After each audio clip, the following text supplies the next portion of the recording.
ಹುಟ್ಟಿದಾಗಿನಿಂದ ತವ್ರ ಮನೆ, ವಯಸ್ಸಿಗೆ ಬಂದು ಮದುವೆ ಆದ್ಮೇಲೆ ಜೀವನದ ಕೊನೆ ಉಸಿರಿರೋವರೆಗೂ ಕೈ ಹಿಡಬೇಕಾದವನು ಯಾರು ಹೇಳಿ? ಗಂಡ. ಅಂತ ಗಂಡನೇ ಮೋಸ ಮಾಡಿ ಕೈ ಬಿಟ್ಟಾಗ ಅವಳಿಗೆ ಯಾವ್ದಕ್ಕೆ ಶಕ್ತಿ ಇರುತ್ತೆ ಹೇಳಿ?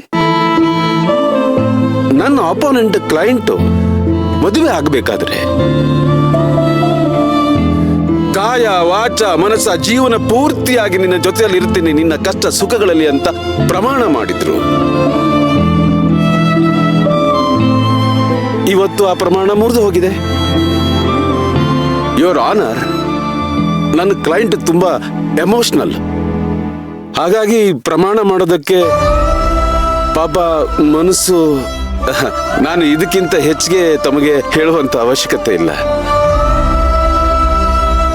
ಸೇವಂತಿ, ನಿಮ್ಮ ಗಂಡನಿಂದ ನಿಮಗೆ ಡಿವೋರ್ಸ್ ಯಾಕೆ ಬೇಕು?